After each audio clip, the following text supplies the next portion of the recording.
Buenas noches, quiero darles la bienvenida a la cátedra abierta que vamos a tener en la noche de hoy sobre el cuestionario multifásico de personalidad de Minnesota.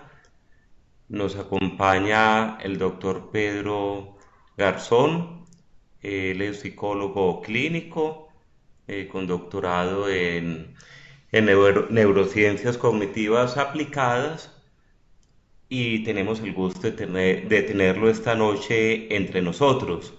Entonces le voy a dar la palabra al doctor Pedro para que comencemos la cátedra abierta. Él va a hacer la presentación del cuestionario y al final va a haber un espacio para socializar el tema que él va a exponer sobre las preguntas o inquietudes que surjan en torno a este tema. Entonces le doy la palabra al doctor Pedro.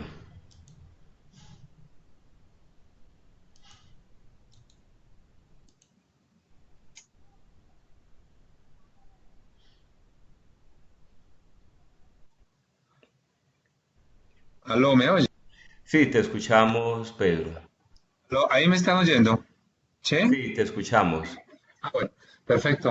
Buenas noches acá en Colombia. La verdad, es muy grato tener que nos encontremos en este espacio para hablar un poco acerca de este interesante inventario que tiene múltiples, y le digo múltiples aplicaciones, y les invito a que realmente lo tengan en consideración en sus evaluaciones. Es un instrumento que tiene unos grandes beneficios, aparte de eso que finalmente tiende a ser un inventario económico en muchos aspectos, es de lápiz y papel. Bueno, y ahorita pues también está sistematizado, gracias a las nuevas tecnologías.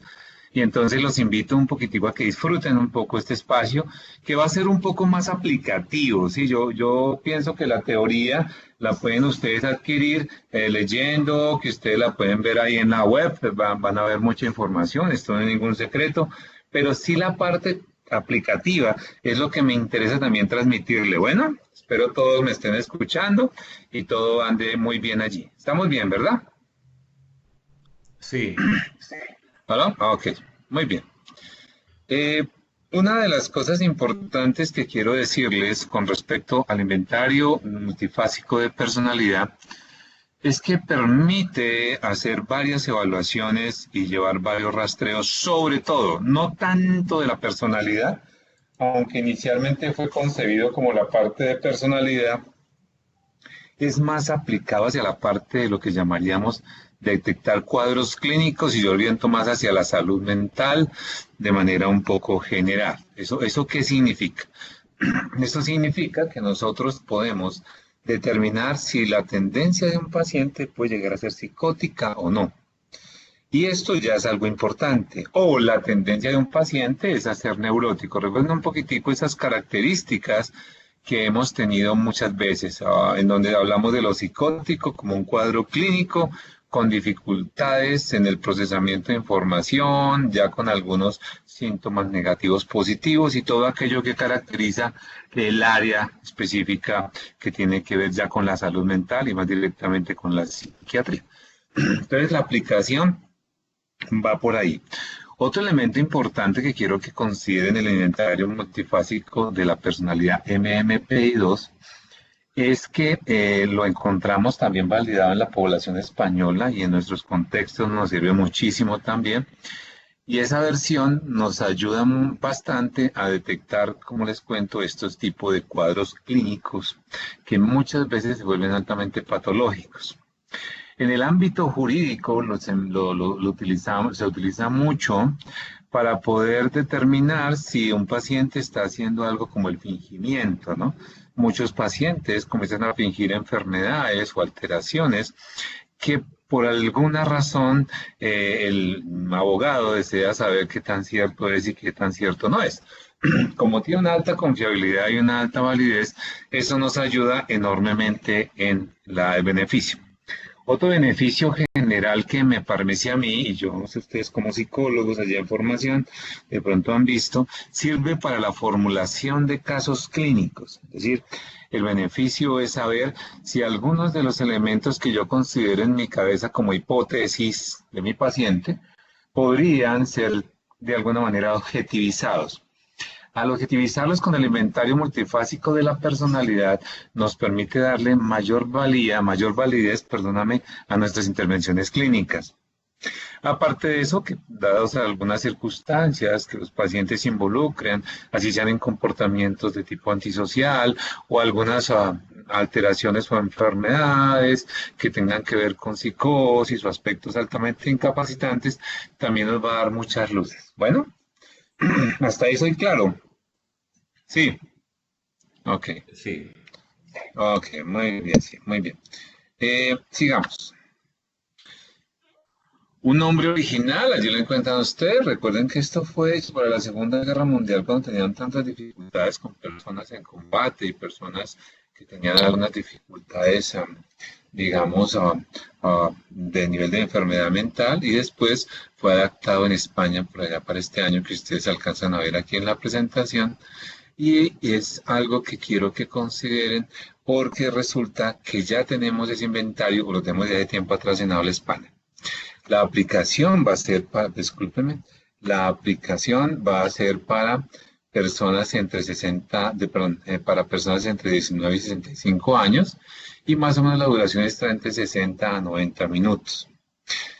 Una de las primeras sugerencias que les quiero dar a ustedes es que aunque dice, habla de aspectos de la personalidad, ¿sí? Yo lo que les quiero decir es que sí permite evaluar algunos rasgos de personalidad, pero hay otro inventario mucho más fino que les puede dar a ustedes mayores posibilidades. Y es el inventario Maillon. Millon se escriben, ¿no? El inventario Maillon es un inventario que está orientado específicamente a ello y eso nos puede dar mayores posibilidades. Sin decirles que nos da algunas posibilidades de poder determinar algunos aspectos de la personalidad.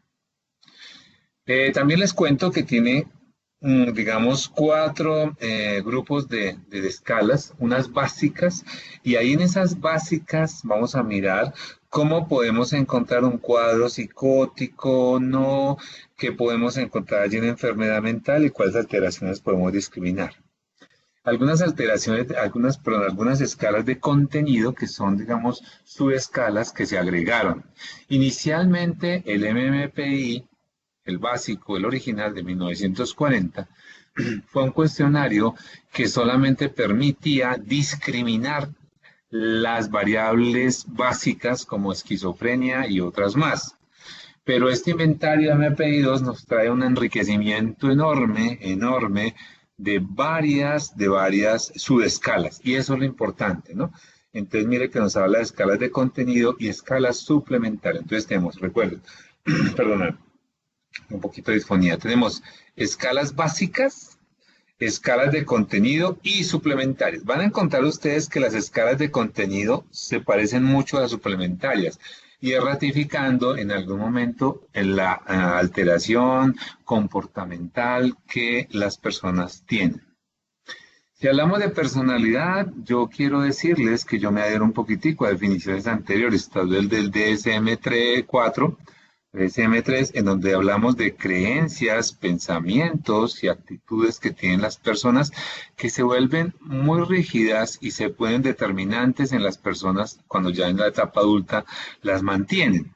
Y si hablamos de eso, sabemos que se pueden modificar. Entonces, uno de los elementos importantes también que les quiero transmitir con este tipo de cómo aplicarlo y qué hacer, es la sugerencia general de que si ustedes evalúan,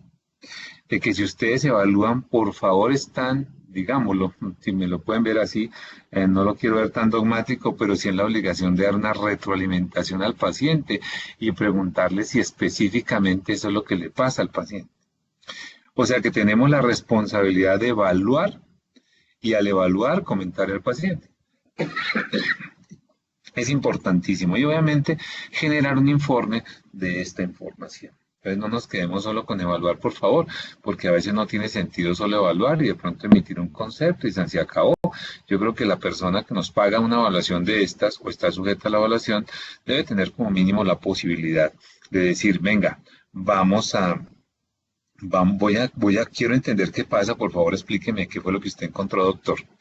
Y así es que yo manejo toda esta parte aplicativa. Entonces, mire que son tips, elementos que se van viendo poco a poco, algunos, digamos, elementos importantes que les puede servir mucho.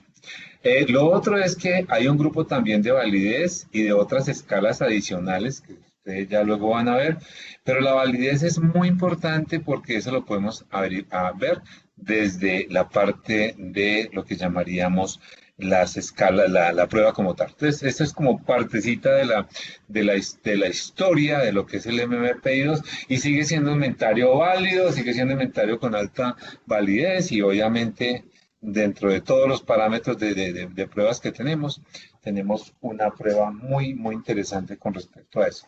Y generalmente se han conservado los 567 ítems, por eso dura entre 60 a 90 minutos. Pero ojo con esto, dentro de la aplicación no podemos exigir que el tiempo sea el preciso, o sea, ese tiempo no es el obligatorio, esta prueba no tiene tiempo.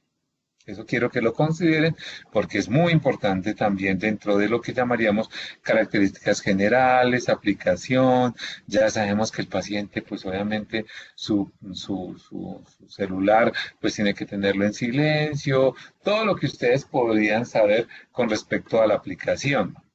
Yo lo aplico ya sistematizado. Algunos momentos las personas lo pueden aplicar digamos, con lápiz y papel, pero es muy dispendioso.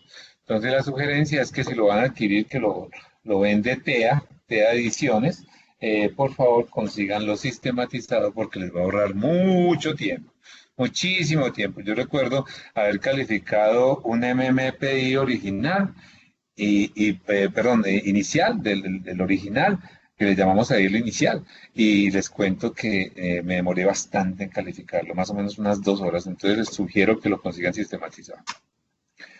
Los fundamentos del MVPI, ¿cierto? Hay aplicación práctica a los problemas clínicos que requieren evaluación de la personalidad, ¿cierto? Claro, es importante entender que algunos de los pacientes nos presentan alteraciones comportamentales y ellos dicen, yo me voy a volver loco, doctor. ¿Será que sí? Entonces yo le digo, mira, yo te estoy viendo un poco confundido. Creo que estás teniendo algunas dificultades pensando en que te vas a volver loco. ¿Qué tal si lo comprobamos? Entonces, ahí les digo, mira, hay una posibilidad de hacer esta aplicación de estas pruebas y nos pueden servir para saber si realmente lo que te pasa en tu cabecita, pues por supuesto, tiene que ver con enfermedad mental o no. Y pues básicamente es como mirar que no solamente es hablar de enfermedad mental, de volverme loco, sino entender qué está pasando y poder modificar algunos comportamientos. Algunas frases enunciativas con el mejor medio de obtener información del sujeto allegados, eso hace referencia a cosas muy sencillas. Vea, por ejemplo, en el inventario hay una pregunta única, primera que dice, me gustan las revistas de mecánica. Esa persona contesta falso, verdadero, y entonces los enunciados son muy sencillos. Lo otro es, a veces siento ganas de maldecir. Otro es, rara vez me preocupo por mi salud. Nunca he tenido dificultades a causa de mi comportamiento sexual. Y así se va desarrollando el inventario con preguntas muy sencillas, ¿sí? Y de alguna manera esto es importante también, ¿no? No lo olviden, son frases muy sencillas y hay que decirle al paciente que es muy sencillo. Yo generalmente recomiendo que si ustedes van a evaluar personalidad, como lo sugiere este inventario, yo les sugiero que lo tengan también unido a una prueba que llama el Milon, el Millon, porque se escribe Millon, no se pronuncia Milon. El Milon es una prueba de personalidad que les puede favorecer enormemente afinar un poquitico más el diagnóstico, ¿sí? Contribuye al diagnóstico, eficaz y de poco coste, realmente es económica, puntuaciones simples y sencillas, mide variables comunes en la práctica psiquiátrica, y aporta una medida de colaboración del sujeto, capacidad de percibir el entorno sin poner demandas en él. Es decir, él comienza a evaluar su entorno y entonces de alguna manera, recuerden este concepto también importante, logramos hacer una evaluación tal vez tendiendo hacia la ecología. Aunque no está diseñada ecológicamente, paciente para poderla aplicar, es decir, que evalúe entornos, si nos favorece en algún momento conocer un poco qué está pasando alrededor del paciente, porque nos evalúa, por ejemplo, algunos aspectos de familia. Miren, toda esta información, discúlpenme la cargada de la diapositiva, pero es que los quiero motivar para que ustedes, por favor, revisen el documento que les compartí o que el profesor les puede compartir, porque de allí saqué toda esta información que me pareció valiosa. Viene muy bien detallada para que no la pierdan, ¿sí? ¿Qué se busca? ¿Qué se buscó con la revisión del MVPI original para pasarlo al MVPI 2? Modernizar los ítems que ya alguna vez estaban obsoletos y adaptarlos a situaciones actuales y problemas actuales. Asegurar la continuidad con las escalas clínicas y algunos suplementarios del MPI original también, pues obviamente por eso nos encontramos con las originales, y desarrollar nuevas escalas que evalúen problemas que no se podían analizar con el MPI original. Y se elaboraron algunos baremos apropiados para adultos y adolescentes. Entonces, mire, también existe el MVPI-A adolescentes. Este también está sistematizado y les puede dar rastreo de algunas alteraciones a nivel de tipo mental en adolescentes, ¿eh? Entonces les recomiendo que también revisen porque la prueba también está diseñada para adolescentes con ítems muy similares a estos, pero ya ajustados a la población. Otra de las cosas importantes es que evalúa los cambios de las escalas originales, recoger un conjunto de amplios de datos clínicos que permitan evaluar los cambios de las escalas originales y validar las nuevas escalas. Entonces, se hizo un rastreo, se caracterizó la población y todas estas cosas que a nivel investigativo se dieron y se encontró, obviamente, qué escalas estaban concordando con la población actual, con la población que se evaluaba, y eso es un avance interesante en el inventario, ¿sí? Ahora, les voy a hablar de las escalas de validez porque son supremamente importantes en la prueba como tal, ¿sí?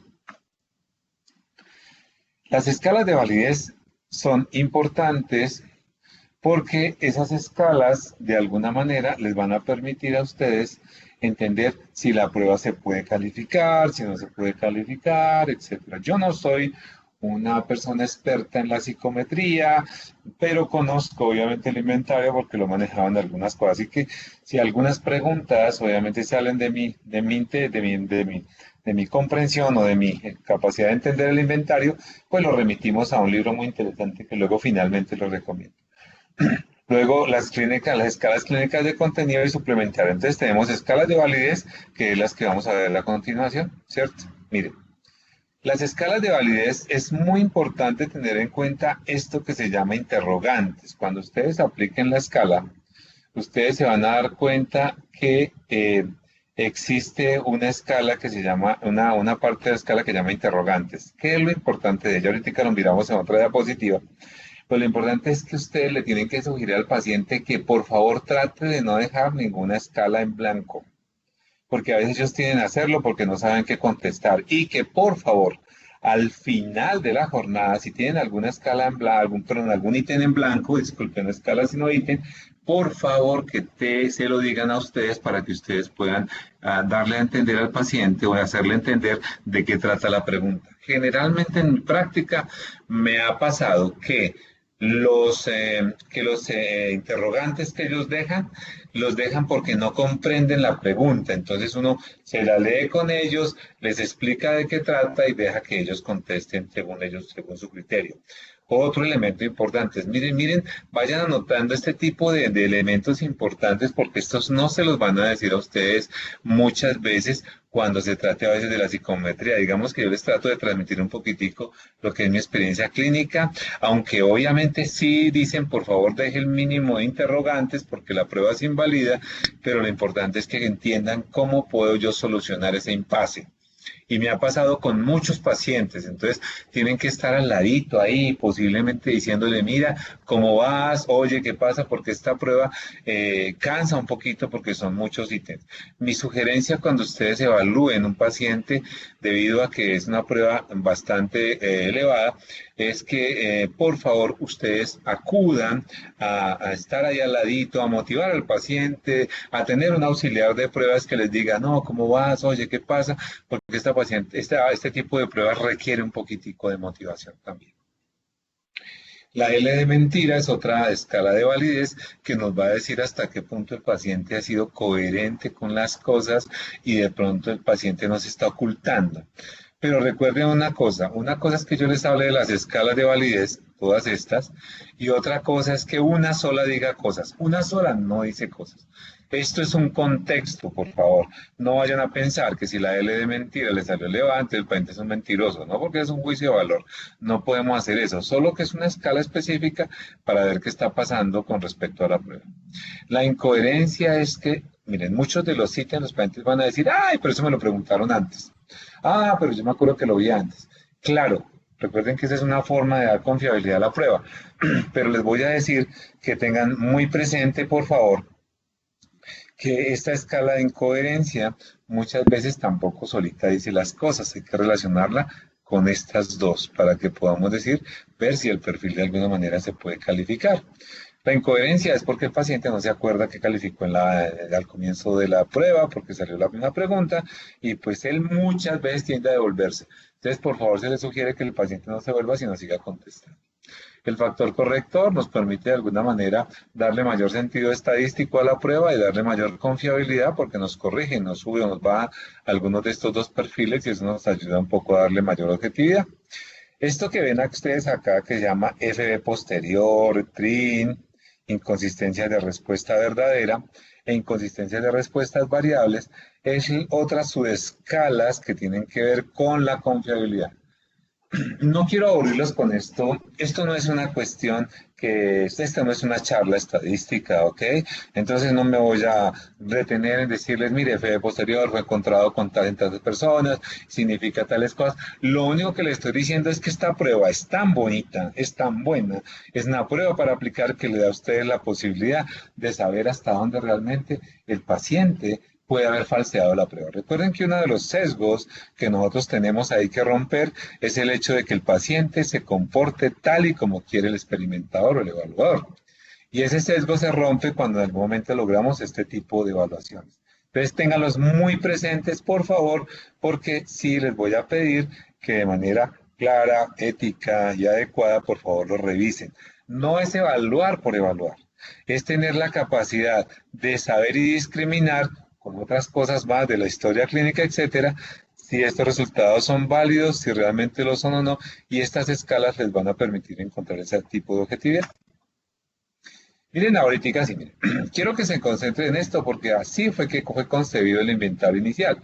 Yo recuerdo haber tenido como todas estas plantillas que eran 10, entonces tener que calificarlas a mano y tener que hacer un montón de cosas con respecto a ellos. Algunos de ustedes posiblemente la conocieron y se dieron que es así. Pero esta escala nueva, pero esta nueva forma de calificarla es muy interesante porque la parte sistematizada nos favorece mucho el cambio de la evaluación.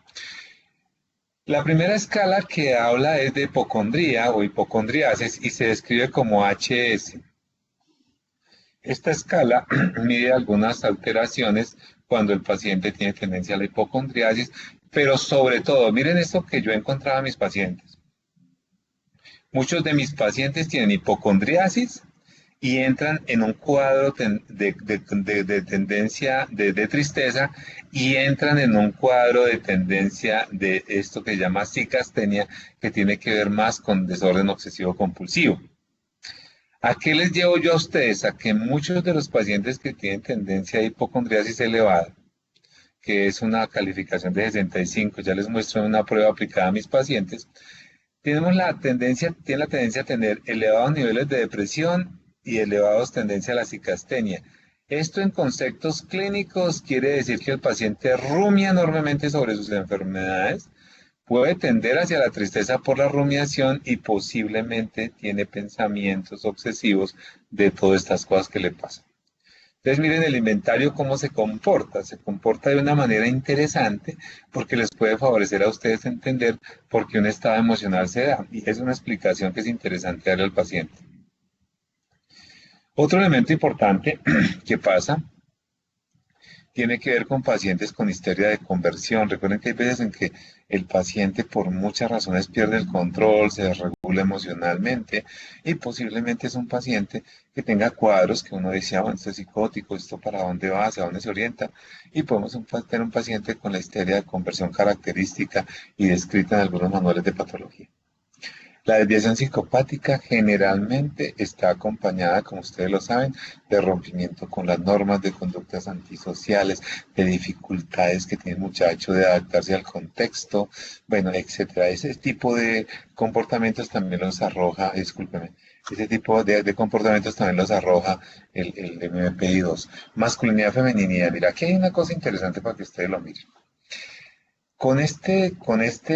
Digamos, con este inventario, según parece, aunque eso no está muy descrito en la literatura, podemos determinar si una persona tiene tendencia hacia el estilo de vida gay. Podría ser en hombres, podría ser, ¿ok? Pero no estamos diciendo que sí pase, por favor, para que lo tengan muy claro. En las mujeres, el criterio, porque recuerden, hay dos tipos digamos, de formas de calificar este inventario, o digamos, de dos aplicativos, si los llamamos así, y es que hay dos software, el software para hombres y el software para mujeres, pero es el mismo inventario, solo que el software construido para mujeres, pues tiene algunos baremos diferentes bajo ciertas características y se comporta de alguna manera diferente. Pero yo les voy a decir una cosa, mire, es muy importante que para las mujeres ese criterio tampoco está en discusión. Parece ser que las mujeres que puntúan alto en este criterio de femeninidad son mujeres que son muy fuertes, son mujeres que no se varan por nada y son mujeres que son capaces de organizar, digamos, una, un carro con solamente utilizar una hebilla o utilizar algún arreglo que ellos utilizan, digamos, en su cabello o utilizar un ganchito. Entonces son mujeres muy hábiles para desarrollar comportamientos que se esperan que sean solamente de los hombres, pero eso no indica que tengan tendencia hacia la orientación lésbica o algo así. Entonces, quiero que tengan en consideración este tipo de cosas que he venido leyendo, pero por favor con mucho cuidado. Es demasiado cuidadoso esto, pero en algunos pacientes sí me ha dado resultados, sí me ha dado la evaluación. Es decir, yo les aplico esto y le digo personalmente, digo, oye, mira, hay una tendencia hacia este tipo de cosas, pareciera que algunos criterios apuntan a que tú eres una persona orientada hacia elementos femeninos y te gusta ese tipo de, digamos, te atrae en algún momento. ¿Eso pasa contigo realmente o no pasa, cierto? Entonces, a algunos pacientes sí, y si uno no quiere como importunar la cosa y decir, no, yo cómo le voy a decir eso, pues usted lo van viendo en el transcurso de su evaluación y el paciente comunicará si tiene orientación gay por algún momento.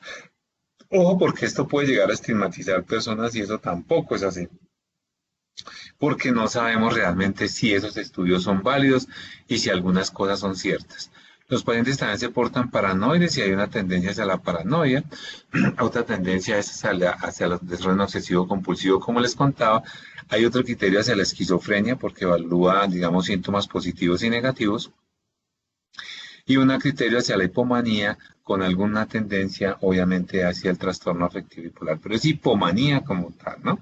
Descrita como la capacidad que tienen las personas para comenzar a hacer muchas cosas a la vez, sentir que no son productivos y sentirse altamente, digamos, motivados por muchas actividades. Así se lo estudio yo a mis pacientes. Por eso les digo que no me vuelvo un poco técnico porque me vuelvo aburridor, pero sí, obviamente, sí quiero que consideren que esto se le puede escribir, explicar digamos, en un lenguaje muy sencillo al paciente.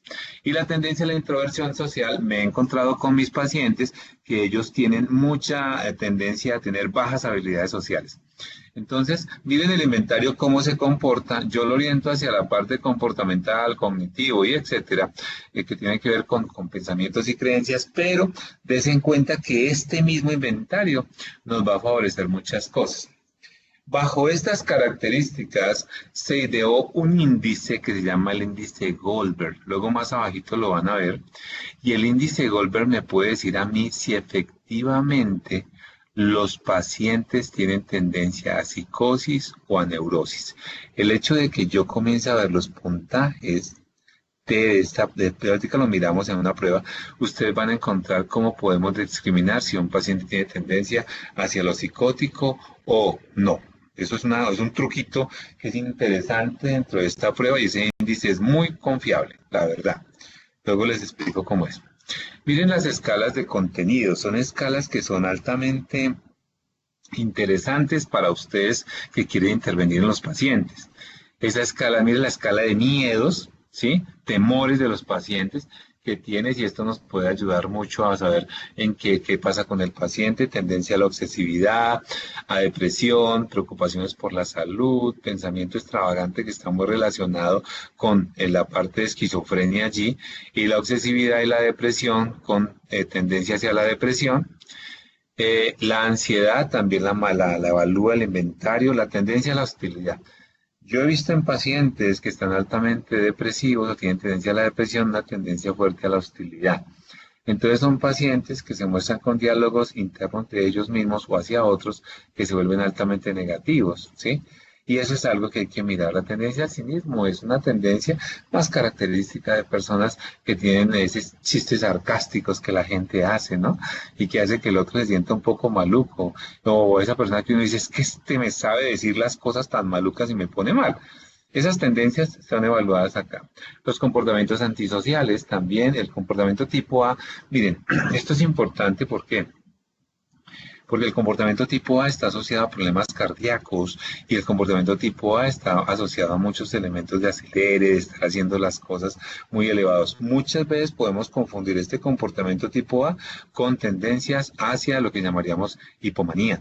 Y tienen que tener mucho cuidado porque este tipo de comportamientos no son tan asociados a estados emocionales tan fuertes, sino a personas que son muy aceleradas, que quieren trabajar, que desean hacer muchas cosas a la vez y se molestan por situaciones como hacer fila o etcétera. Entonces, miren cómo esto también puede ayudarnos mucho en nuestra formulación, la tendencia a la baja autoestima, el malestar social inclinado por creencias o ideas que yo tengo hacia otras personas y que por alguna razón, obviamente, repercuten en mi evaluación que yo hago de mi entorno y me hacen sentir un poco mal.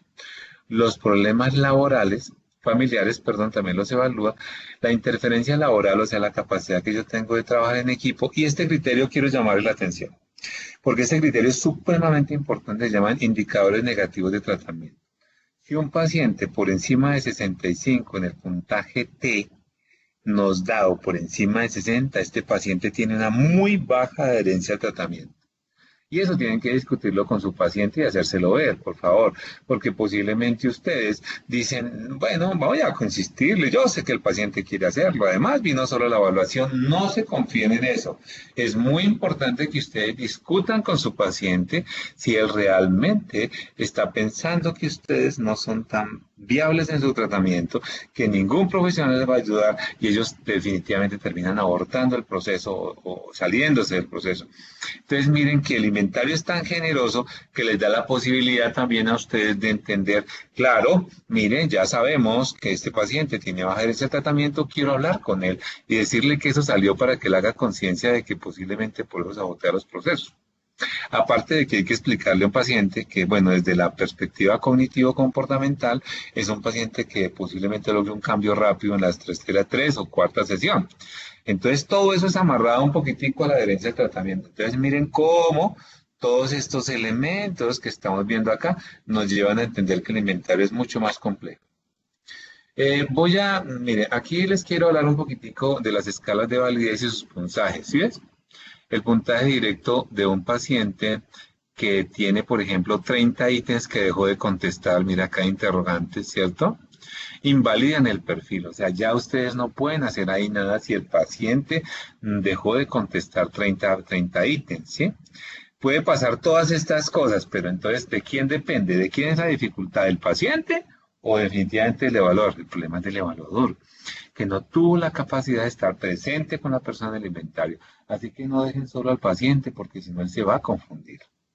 Y a veces los pacientes que tienen baja escolaridad, pues se complican. Generalmente yo aquí he aplicado este inventario a personas acá en Colombia que tienen quinto de primaria, o sea, la básica primaria, y he podido hacerlo. Las personas que tienen también más baja escolaridad, a mí me corresponde sentarme a leerles y explicarles los ítems, pero también lo he podido hacer. Y así yo puedo aplicárselo a algunas personas que tienen dificultades. Pero cuando el paciente tiene problemas de lectura o se le dificulta mucho, va a ser difícil evaluarlo bajo este instrumento, ¿sí? Porque es que la lectura no es solamente que él aprenda a leer, sino que el lenguaje lo tenga en su cabecita y que logre entender la idea. Entonces va a ser un poco difícil también que se lo aplique. Entonces, sugerencia es, miren el nivel de escolaridad, personas que tienen cuarto o quinto de primaria, sí, si son personas que de pronto tienen muy baja escolaridad, por favor lean los ítems y déselo a entender. Ahí se van a demorar un poquito más, pero se puede aplicar. Cuando una persona tiene de 19 a 20 ítems en interrogante, la validez es cuestionable y obviamente hay que ser muy cauteloso. Y cuando es menos de 10 es válido. Pero por favor, en lo posible, traten de que el paciente no deje ninguno sin contestar. Bueno, ¿qué es lo que les voy a decir? Mire, aquí hay aquí estamos hablando un poquitico de lo que significan las escalas básicas, ¿no?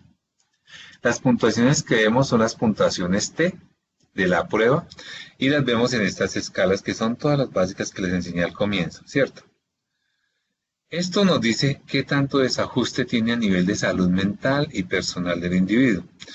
Los puntajes por encima de 65 indican que la persona informó de un gran número de problemas psicológicos. Voy a irme un poquitico acá, discúlpenme, me voy a salir un poquitico de la presentación para mostrarles una prueba calificada. Esta es una paciente, mire, este es el software, ¿sí?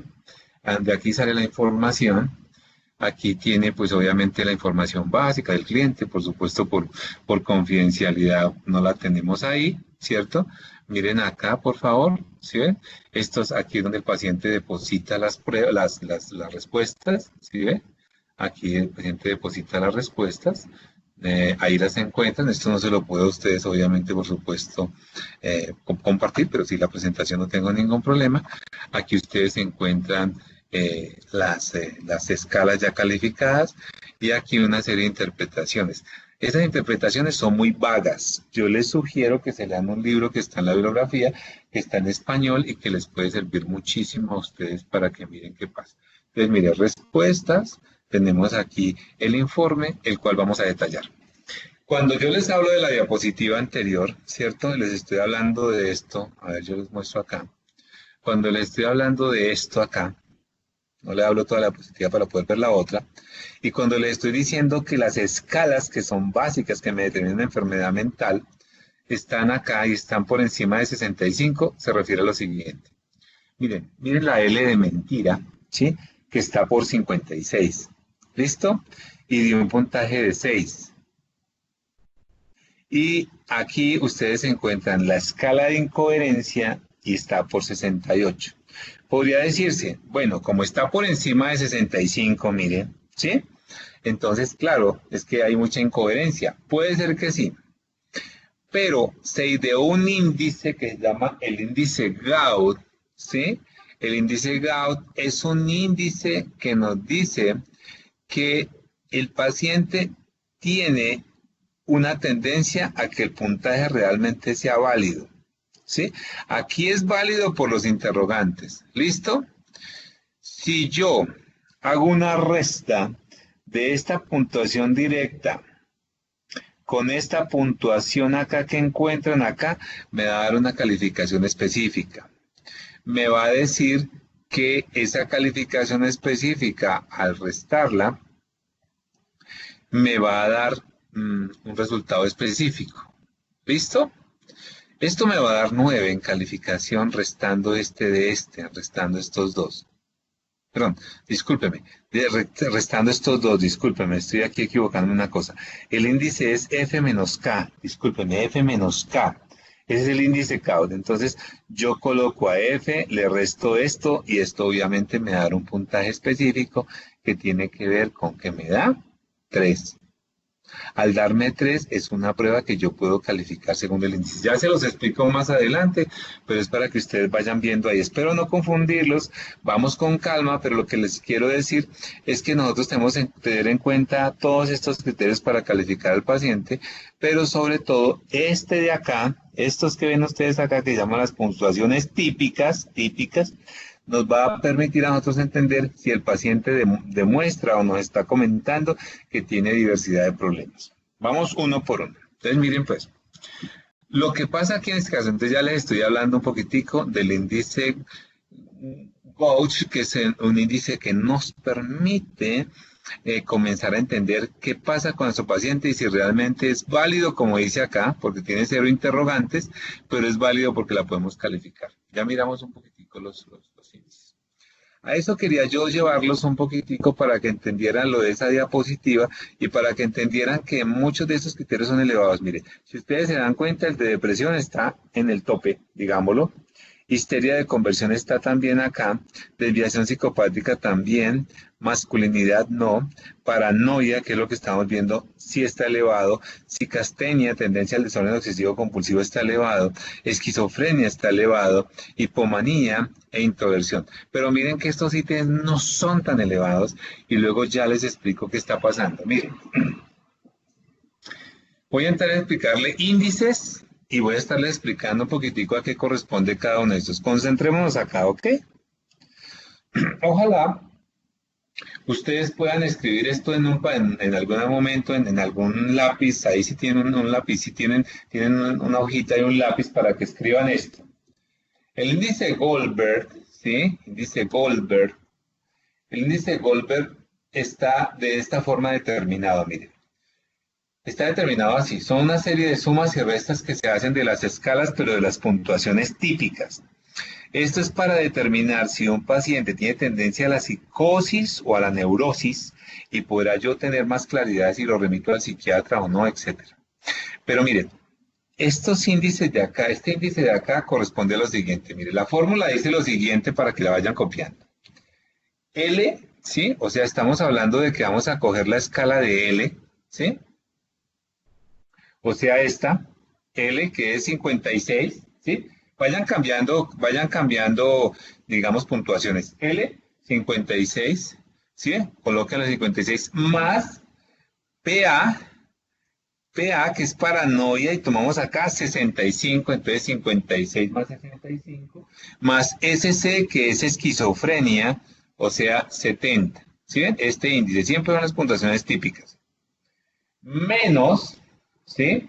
HY, que HY, mírenlo acá, histeria de conversión, que da 66, ese es menos HY, menos PT, que es acá, ¿sí? Si ustedes se dan cuenta y hacen esta serie de restas y esta serie de sumas, van a encontrar que para este caso este paciente dio 45, ¿sí? O 46, no me acuerdo cuánto da. Pero bueno, lo que está diciendo allí es que los pacientes que tienen tendencia a tener dificultades con, digamos, con salud mental, son pacientes que tienen una sumatoria y resta de estas escalas típicas y su resultado da mayor a 45. ¿Sí? Para que lo miren ahí, para que lo vayan viendo y se den cuenta de dónde sale eso y por qué les digo que con esa prueba puedo yo determinar si la prueba es calificable, si está válido y si por alguna razón los pacientes comienzan a tener dificultades en su procesamiento de información o pueden llegar a tener una enfermedad mental de pronto discriminada a partir del inventario. Voy a volverme aquí a la presentación para que nos encontremos un poquitico al respecto con esto. Miren. Aquí me devuelvo otra vez, vuelvo y les explico un poquitico y miren lo que dice. Esa puntuación directa de todas estas escalas está por encima de 65 y es altamente significativa para problemas psicológicos. ¿Listo? Miren, ese es el índice del cual yo les estoy hablando. Ese índice lo ven mucho y se ve mucho cuando me mandan a un paciente que, por ejemplo, yo pienso que el paciente tiene tendencia a la simulación, ¿sí? puede identificar individuos que fingen estar mal, ¿sí? Indicaron, entonces estos señores que encuentran acá en el 52 indicaron que cuando este índice es positivo y mayor de 9 se está simulando un desorden. El sujeto puede fingir estar mal o tiene una percepción excesiva de problemas psicológicos.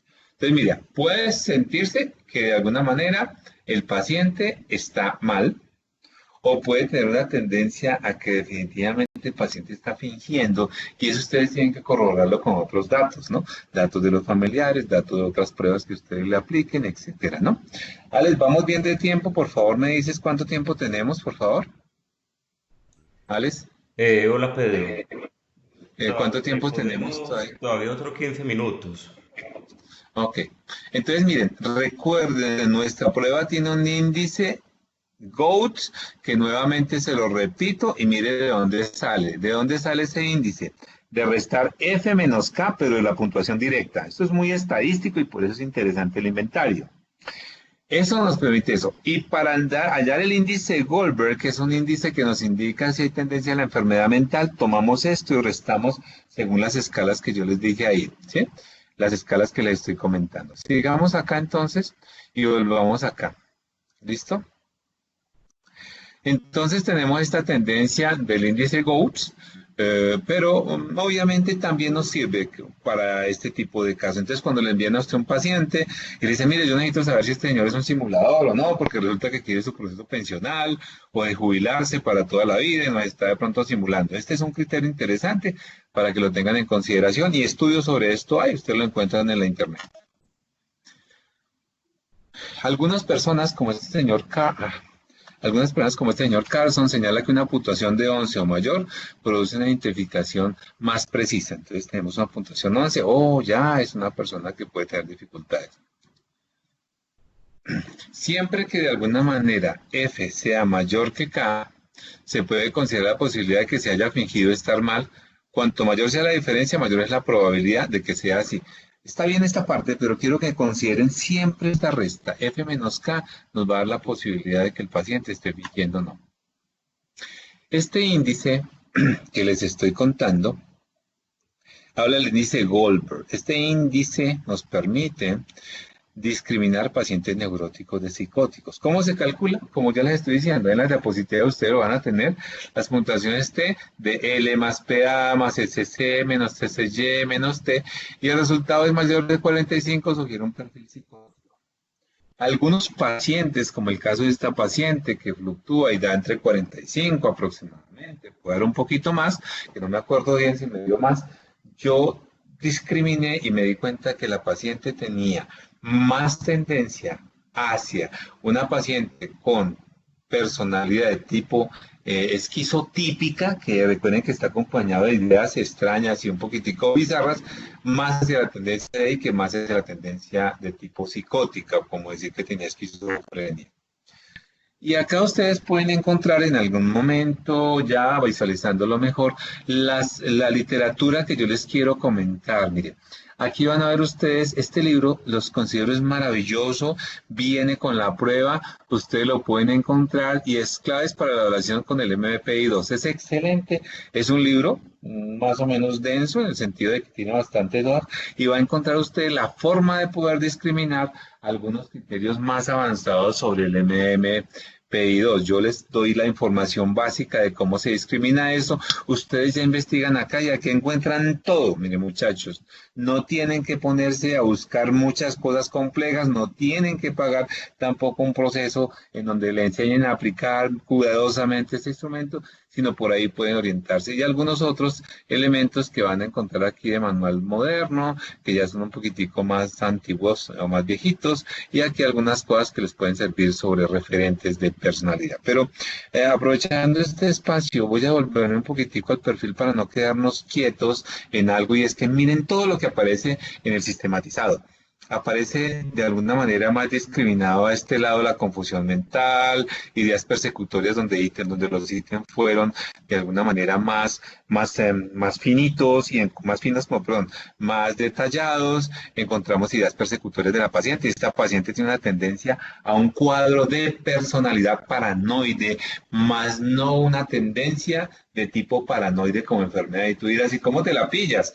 Aparte de que tú dices que tiene más tendencias a lo neurótico que a lo psicótico, pues cuando yo intervengo a la paciente, le voy preguntando paulatinamente qué pasa y me he dado cuenta que la paciente tiene más tendencia a personalidad de tipo paranoide. Entonces tenemos una personalidad de tipo esquizoide, paranoide, y que obviamente nos lleva a pensar que la paciente está desarrollando un cuadro clínico psicótico y resulta que no. Estas son las escalas suplementarias que ya les estaba comentando, mírenlas acá. Aquí salió elevado ansiedad, salió elevado miedos, salió elevado obsesividad, salió elevado la depresión, la tristeza, algunos pensamientos estrafalarios que son asociados a comportamientos psicóticos, pero yo lo asocio a la personalidad de tipo esquizoidea. Y acá vas viendo y te encuentras con interferencia laboral y con una dificultad en el indicadores negativos de tratamiento. Aquí es donde les digo que por favor tengan mucho cuidado porque posiblemente ahí es donde viene la deserción de su paciente y hay que hacerlo evidente para que ellos no piensen que es que se aburrieron del proceso y que no sirve. Es posiblemente por las creencias que tienen respecto a los tratamientos por otros profesionales. Y esto indica esto, eso por favor no lo olviden, indicadores negativos de tratamiento. Y aquí el índice ya es hallado, la prueba te lo halla y dice que no hay simulación, porque su F-K no fue elevado. Aquí encuentran ustedes el perfil, mírenlo, aquí está discriminadillo, ya está discriminado. Y acá ustedes ya encuentran otras escalas que son las subescalas, que son escalas diferentes. Ansiedad, represión, fuerza del yo, que tiene que ver con la estructura de cada persona, la tendencia a guardarme los conflictos, evalúa también tendencia al alcoholismo, al reconocimiento de la adicción, al potencial adictivo, la dificultad marital que ellos presentan en algunos momentos con sus esposas o compañeras o exnovias, responsabilidad, eso es un factor protectivo para los pacientes, dificultades en el desajuste escolar porque a veces entran en contradicción en su historia de vida con el colegio, la escuela, la universidad, el rol de género masculino que los identifica dentro de ese rango y con esos criterios tengan mucho cuidado, no es que identifique estilo de vida sexual, sino que está ahí discriminado sobre la identificación de sus creencias básicas sobre sus papeles y el estrés postraumático también lo refiere en algunos pacientes. Y aquí al final de la prueba van a encontrar en cuáles son las escalas de validez y bajo qué criterios están dados, ¿cierto? Estos acá, obviamente, hay alguna inconsistencia en las respuestas, puede haber pasado que el paciente se equivocó y en la siguiente parte del MPI-2 el paciente también volvió a equivocarse. Puede haber incoherencias, algunas dificultades en la comprensión de los ítems, por lo que le digo que los ítems se repiten porque son bastantes pruebas, pero eso no es discriminatorio de que tengamos un paciente con dificultades para calificar la prueba y que la prueba sea válida. Y finalmente, miren, aquí está el perfil del paciente, en donde vemos cómo fluctúa, pero aquí por encima de la media algunos ítems importantes, pero no es un criterio elevado. Y aquí encuentran un criterio elevado que generalmente sale en nuestros pacientes que habla del estrés postraumático. Aquí abajito algunas subescalas importantes que ya las vienen y estas también las trae el manual y aquí las encuentran también elevadas como esta que habla de discordia familiar específicamente y algunos elementos de ideas persecutorias que tiene el paciente, ¿sí?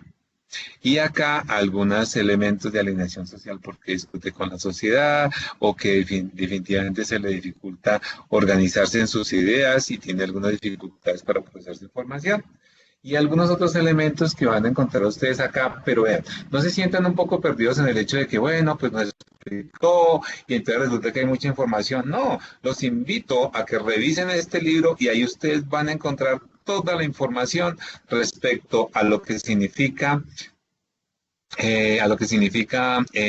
digamos, los criterios del inventario como tal. Leyéndose ese libro, ustedes pueden tener una posibilidad de hacer una evaluación más detallada y lo logran ver mejor. Alex, esto ya te cuento, 5 minuticos tal vez para las preguntas si las tienen, y pues muy disponible, ¿no? Ajá. Muchas gracias, Pedro, por la exposición. Vamos a dejar entonces un espacio de 5 minutos para las preguntas que hayan en torno a este instrumento. Quien vaya a participar, abre el micrófono y puede preguntar.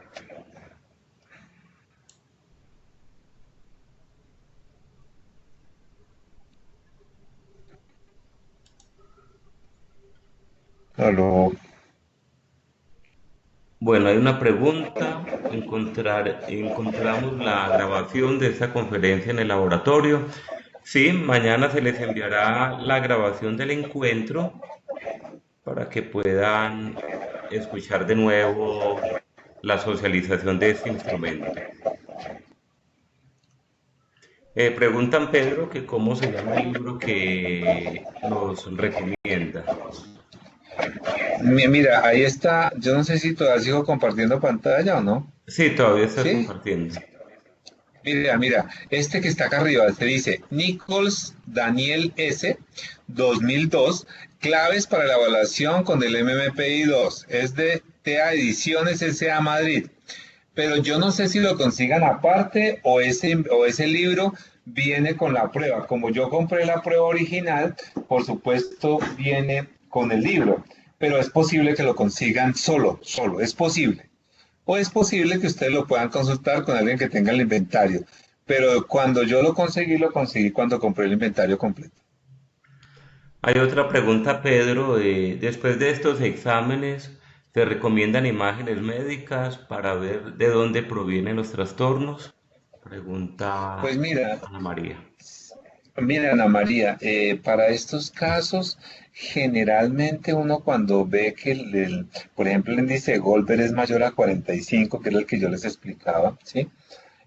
Cuando pasa eso, yo lo que realmente sugiero es que lo envíen donde un médico psiquiatra con el ánimo de que discriminen si ese paciente está teniendo ese tipo de, digamos, de alteraciones, porque muchos de los pacientes que obviamente uno trata, a veces ese cuadro no es tan fácilmente discriminarlo, aunque el paciente lo comente en el inventario, entonces asegúrense de hacerlo.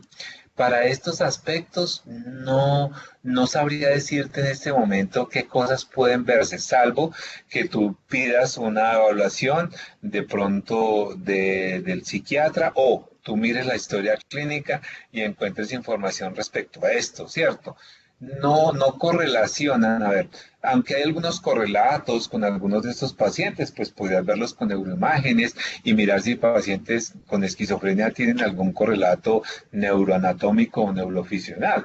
También podría ser, ¿cierto? Pero lo más rápido que tú puedes ser, lo más asequible y lo que, bueno, por lo menos en nuestros países es más complicado que en Sudamérica, es que consigas una valoración de un médico psiquiatra quien de alguna manera pueda llegar a corroborarlo. Pero también recuerda que tenemos la posibilidad de tener nuestro examen minimental, ¿cierto?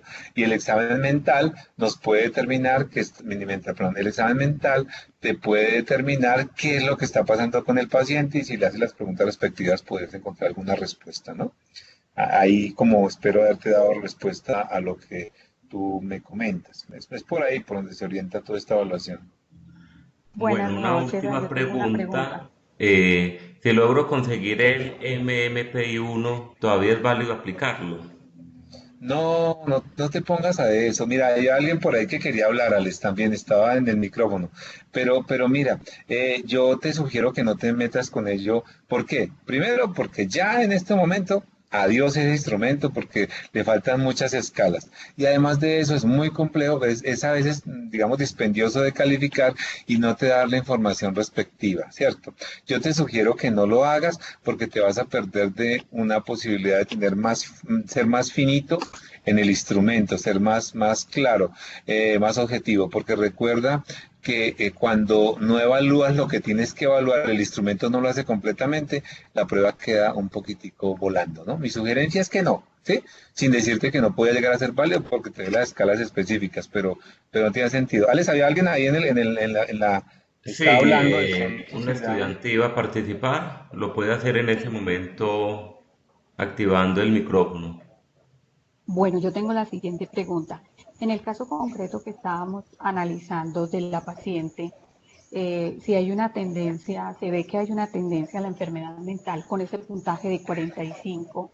La pregunta concreta sería uno, cómo le da uno esa información al paciente? Bien, mira, yo lo que estoy haciendo es lo siguiente. ¿Tu nombre es qué? Perdóname. Sandra, Sandra Navarro. Perdón, Ángela. Sandra Navarro. Sandra, mira, uno cuando da la explicación de los pacientes, al paciente de las escalas, generalmente tiene que llevárselo a una facilidad de comprensión del paciente. ¿Yo qué hago? Mira, mi sugerencia es que tú se sientas con el paciente y le explicas de escala tras escala según lo que tú percibas. Voy a poner un ejemplo. Si aquí nos da depresión, yo lo encasillo en mi forma de ver la depresión y yo le digo, oye, pareciera y da la impresión de que tú tienes una tendencia a visualizarte a ti misma mal en tus papeles, a visualizar que de alguna manera lo que te rodea es complicado porque lo ves amenazante y posiblemente estás viendo que no tienes ningún tipo de, digamos, de planes. A veces mis pacientes contestan que las tres están afectadas y es ahí donde hablamos de la actividad cognitiva de depresión de Beck.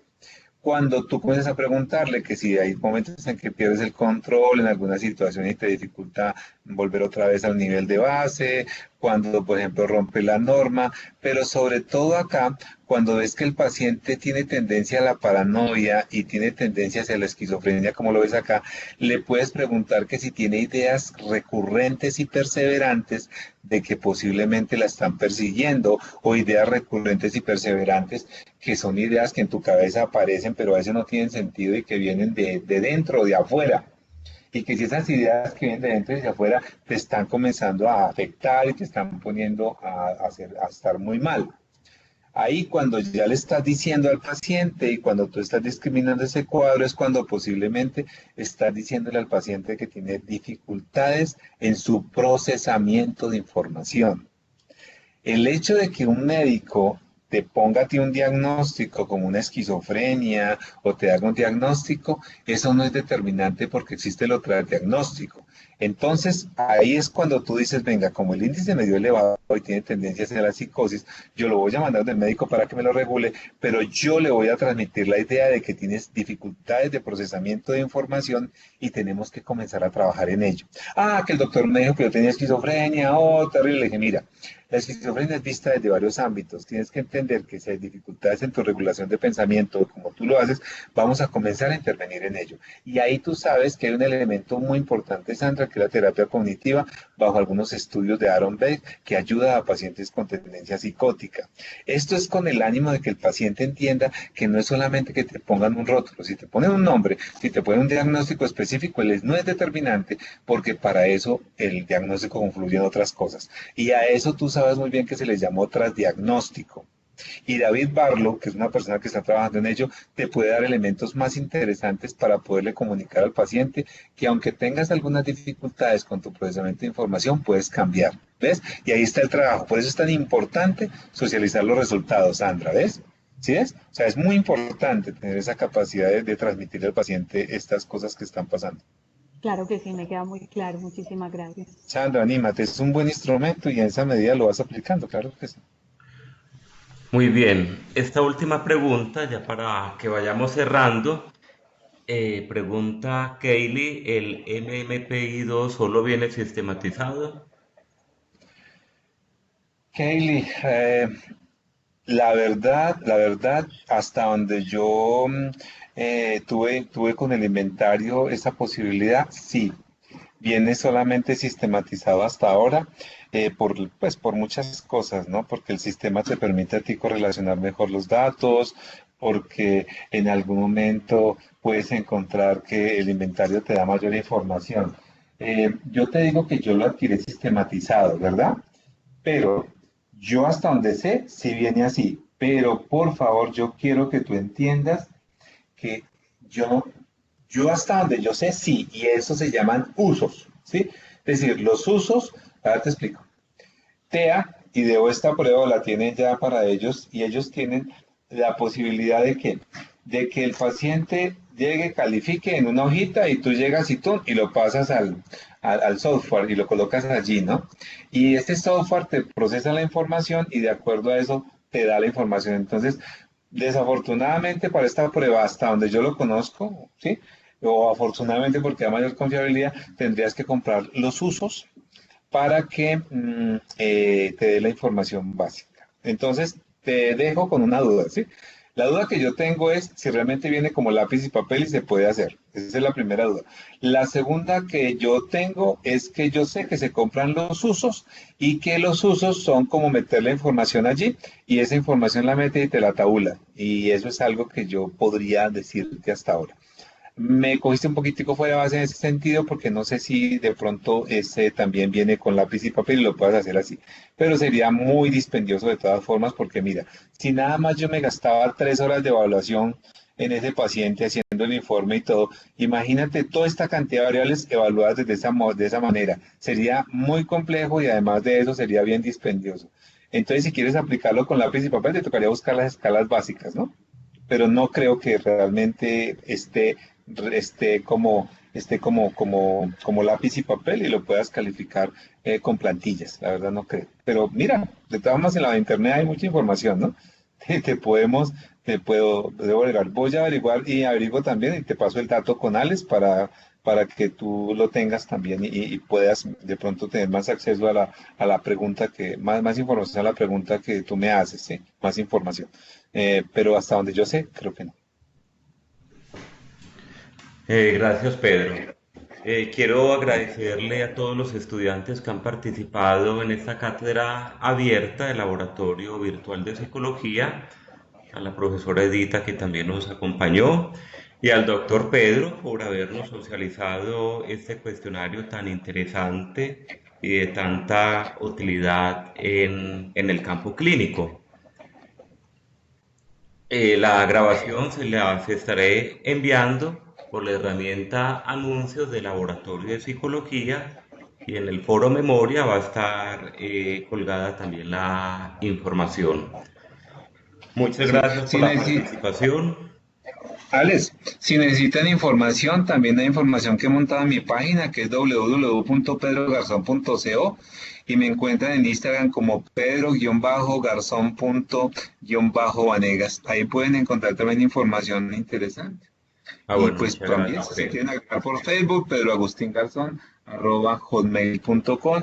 Ahí también tengo algunos agregados colegas y muchas cosas integrantes sobre neurociencias y otras cosas más. Muchas gracias, Pedro. Estaremos entonces compartiendo esta información y gracias por la participación. Les deseo a todos una feliz noche y muchas gracias.